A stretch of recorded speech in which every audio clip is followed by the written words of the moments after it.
Hello, I'm Oliver and this is Deep Cuts, a channel dedicated to music for lovers of music. First off, I just want to say thank you to everybody who subscribed, liked, commented on my Nick Cave guide that I put up last week. I've had an overwhelming reaction to that. I did not expect that at all. So thank you very much to everybody who subscribed and has talked about it and shared it with their friends. As of recording this video, I've hit over 1,000 subscribers, which it boggles my mind. So thank you very much to everybody who's getting involved in this community that we're building. Okay, I won't beat around the bush when it comes to this album. For me, it's a 10 out of 10, no doubt. Unequivocally.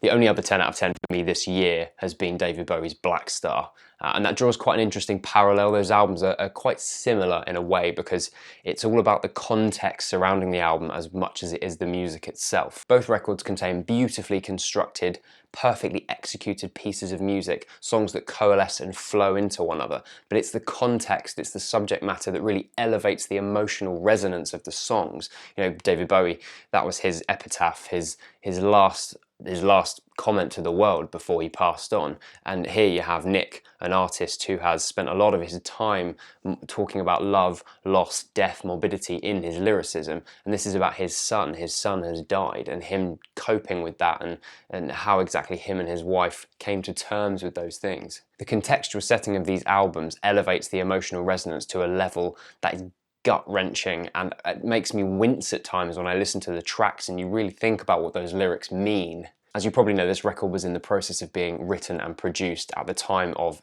Arthur Cave, Nick's son's death in 2015 in Brighton, and this record's become a document of the grief that him and his wife have had to go through. Whilst a lot of the lyricism in this record is quite abstract and not all directly related back to Arthur's death, there is a lot of lyrical allusions to the horrific situation that Nick and his family have found themselves in. Just here are some examples of some of the lyrics that really hit me personally. You're a young man waking, covered in blood that is not yours.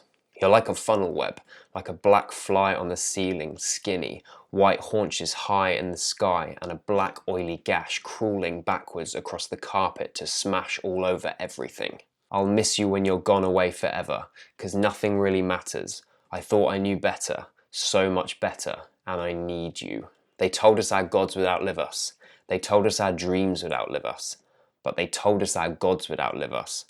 But they lied. It's not like Nick hasn't written about loss and death before, but these lyrics have a renewed, sobering aesthetic and a sharpness to them, as if everything before was a facade that's now been smashed through and he's left with this harsh reality that he's having to come to terms with. Everything stripped away, and there's definitely a beauty in that as well, albeit a mournful, crushing beauty. Nick spent decades carving a career telling songs of love, loss, death, and it feels almost like a cruel trick's been played on him that he's now having to come to terms with something that's so close to him.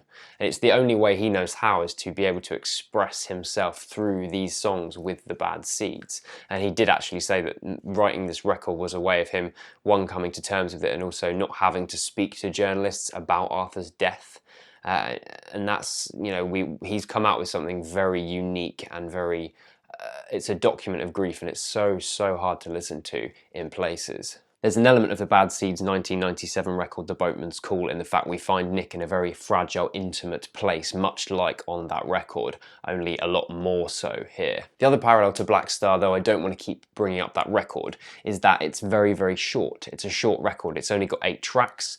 It lasts 39 minutes and 42 seconds, so not very long at all. That really works for me. It's the perfect length to present these pieces of music. Nothing is wasted, not one note, one syllable, one line. The whole record exists in a new sonic palette for the Bad Seeds. There's definitely elements of Push the Sky Away, like the percussionless focus, the very colourful, varied, masterful instrumentation, but the Bad Seeds definitely push things even further on this release. The acoustic collides with electronic synthetic ambience on this record, largely led by Warren Ellis on the Microkorg. We get twinkling and dark synth textures on the track Magneto, with this ominous deep bass that glissandos in and out of the track. For me, this merging of the two sounds, it's almost like a metaphor of life and death, you know, these two places that Nick now finds his family in, and he is somehow existing in a purgatory in between. The opening track, Jesus Alone, illustrates this with its fuzzy, deep synth sound pushing up against swelling violin and brushed drums. It's beautiful, yet it exists in a place of menace. It's quietly dark in its tonality.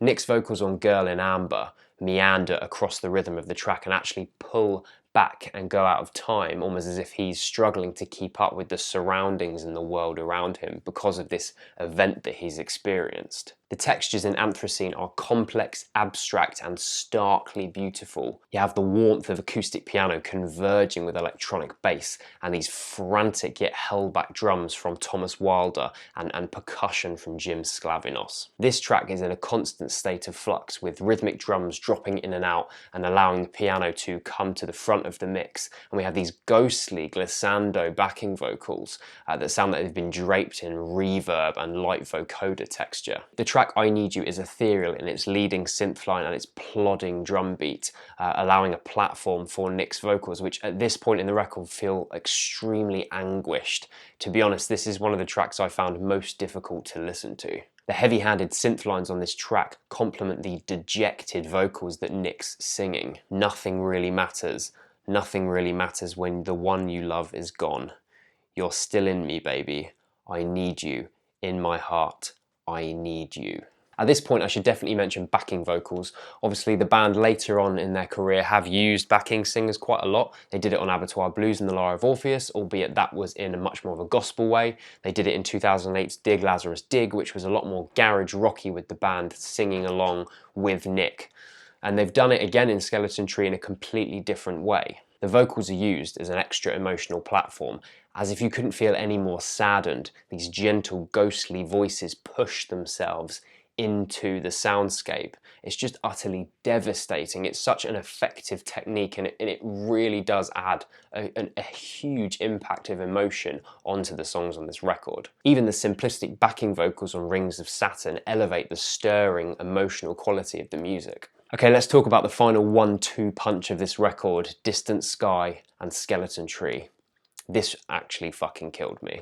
I'm not exaggerating. I actually had a quivering lip listening to The Distant Sky for the first few minutes, with those Glock sounds and the electronic textures, but the moment that Danish soprano vocalist Else Torp's lines come gliding in, I could feel the tears rolling.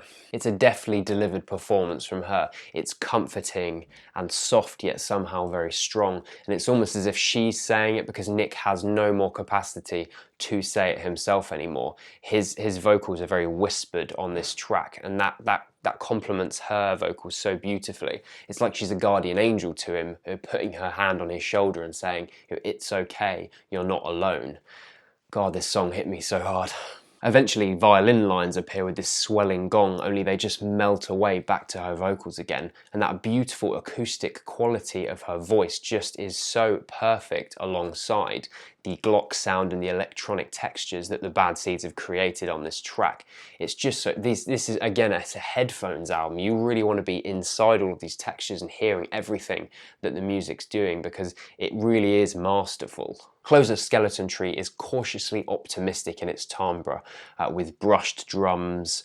The piano is mirroring Nick's vocals, and we also have a very rounded synth landscape behind it, just giving the track a background constant. The rest of the tracks on this album feel very loose in their structure, whereas this track feels very anchored. And I think that's partially down to the use of percussion in the track. The drums are very simplistic, and it's quite upbeat anyway in its tone, which is obviously it's a juxtaposed switch up from the feeling throughout the rest of the album. The slight change of tact on this track rounds off the emotional journey of this album so well. It's almost as if you've come to an acceptance of grief. The fact that as the human race, being part of the human race, we will all have to endure loss and grief, and we will all have to go on in life without our loved ones. And that's something that you have to come to accept, and something Nick has to accept. You know, it's not all right, but it's all right. And that is my review of Nick Cave and the Bad Seeds' Skeleton Tree. This album floored me.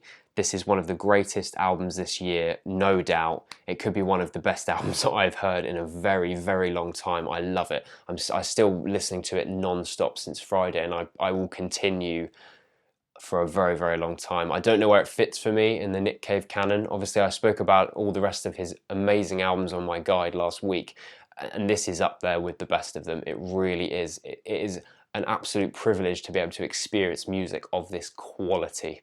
I'm actually getting choked up talking about it. It's unbelievable. We should all be able to experience amazing pieces of art like this in our lifetime, and this is one of those amazing pieces of art. It's really, really something. Go and listen to it if you haven't. I'm sure most of the people that are watching this have already listened to it loads of times anyway. Thank you for watching. Please subscribe, please like, please comment. Tell me what your favourite tracks are, what you liked about the album. I'll be back with some new content next week. Thanks a lot. Bye.